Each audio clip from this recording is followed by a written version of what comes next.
أبدأ بسم الله والرحمن وبالرحيم دائم الإحسان. فالحمد لله القديم الأول الآخر الباقي بلا تحول. الصلاة والسلام سرمدا على النبي قائم قد أحدا آله وصحبه ومن تبع سبيل الدين الحق غير مبتدئ. بعد فاعلم بوجوب المعرفة من واجب لله يحسن الصفات. الله موجود قديم باقي مخالف للخالق بالإطلاق. قائم غني وواحد وحاق قدير مريد عالم بكل شيء. سميع للبصير والمتكلم له صفات سبعة تنتظم. وقدرة إرادة سمع بصر حياة العلم كلام استمر. جائز بفضلي وعدلي ترك لكل ممكن كفعله. سلام بياد وفضانا بالصدق والتبليغ والأمانة. وجائز بحقه من عرض بغير نفسك خفيف المرض. عصمته بسائر الملائكة وجلة وفضل الملائكة. والمستحيل ضد كل واجب. فاحفظ لخمسنا بحكم الواجب. تفسير 25 لازم كل مكلف فحق وطني. ما دام الوجود سرور وطمع. صالح وإبراهيم وكل متبع. لوط وإسماعيل وإسحاق كذا. يعقوب ويوسف وأيوب اهتدى. شعيب وهارون موسى واليسع. ذو الكفل داود سليمان اتبع. إلياس يونس زكريا يحيى. عيسى وطه خاتم دعيا.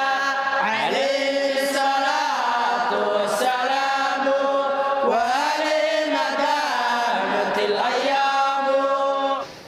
الحمد لله وصلى ربنا على النبي المصطفى حبيبنا. وآله وصحبه ومن قرأ وهاك بتجويد من حرر. سميته هداية السبيان أرجو إلهي غاية الرضوان. أحكام تنوين ونون تسكن عند الإجاء خمسة تبين إظهار إدغام مع القنة ياو بغيرها والقلب والإخفار وظل الدمزي وهاء الحي والعين ثم الغاي ثم الغاي. اخدم بقنة بينمو لا إذا كان بكلمة كالدنيا فانبذا. واضغم بالأغنات في لام وراء والقلب عند البائن من ذكرا. فين عند باقي الأحرف جملتها قد ساق عشر فاعرفي. وغنة قد أوجبها أبدا في الميم بالميم والنون إذا ما شددا. والميم تسكن لدى الباء تختفى.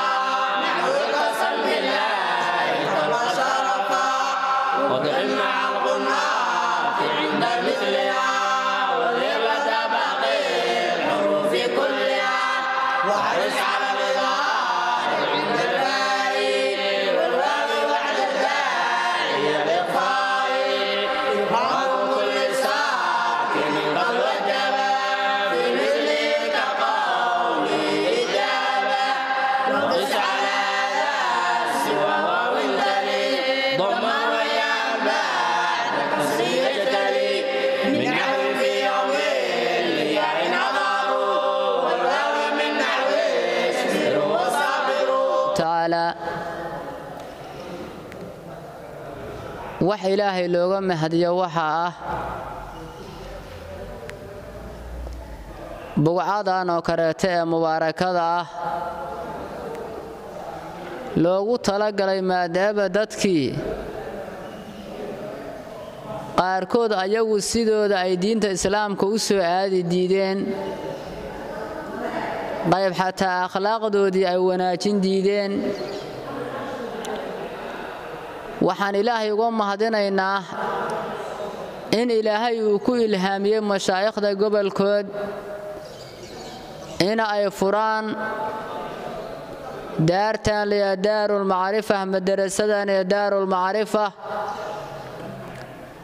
aan ognahay muddo 10 sano ah inay ka shaqaynayso gobolkan Gaalkacyo lagu xadaaneeyo dadka diinta islaamka xogaa dhalinyarada ah oo iska fududaystay oo ka tagay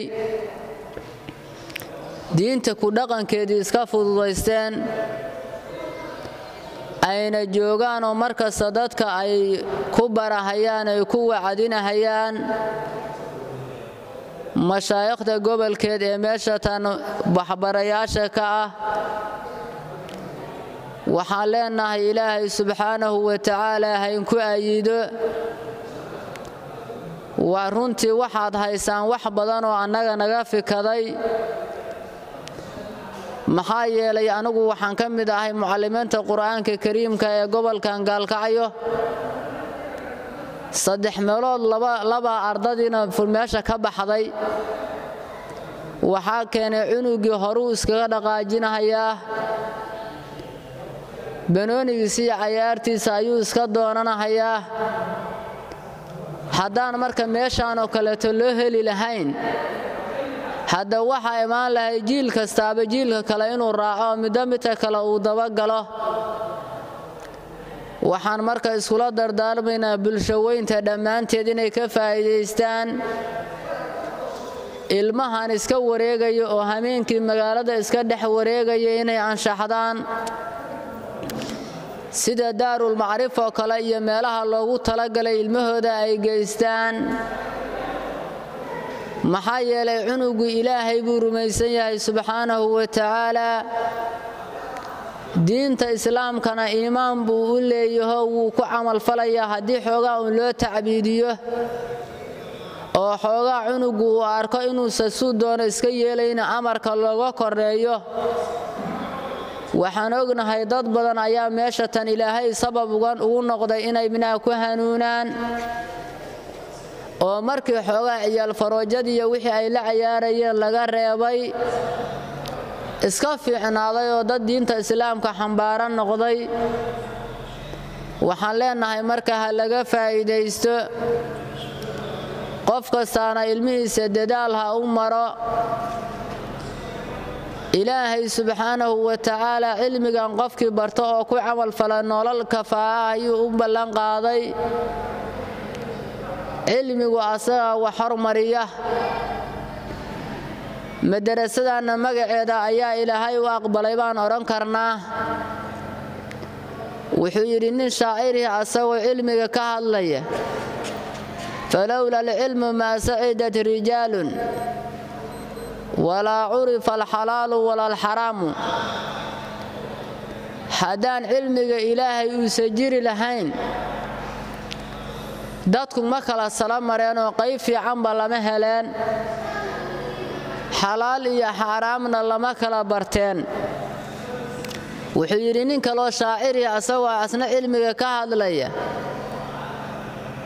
ra'aytu saaxiba alcilmi asagoo cilmiga sharaftiisa ka hadlaya